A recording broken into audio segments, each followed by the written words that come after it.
Which choice most logically completes the text?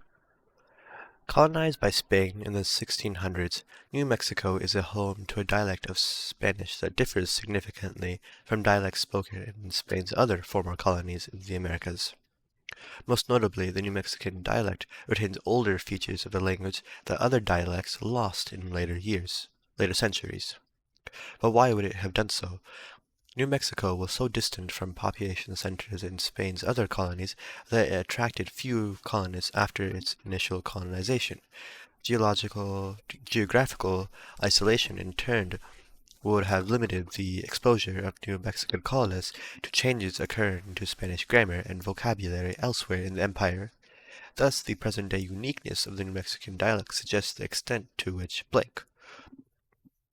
So the focus of this passage is how the geographical isolation limited the exposure of New Mexican colonists to other changes and how it changed the way the language developed. So option choice A says, a language can protect itself from being influenced by other languages.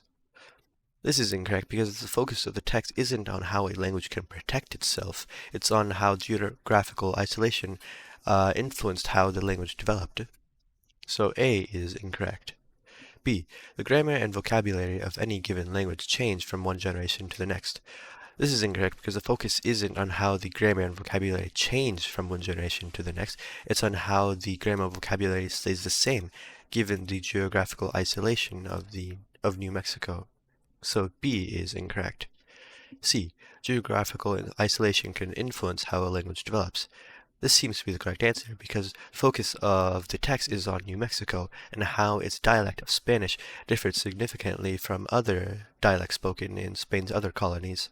This was because it was geographically isolated from its other colonies, and therefore the New Mexican dialect was significantly different from other dialects spoken. This was because of geographical isolation. So C seems to be the correct answer. D. Speakers of one dialect of a language can understand speakers of another dialect of that language. This is incorrect because the text doesn't mention at all speakers of one dialect and how they can understand speakers of a different dialect. The focus is on New Mexico and how geographical isolation led it to have a dialect that was significantly different from other dialects spoken. So D is incorrect, and the correct answer is C.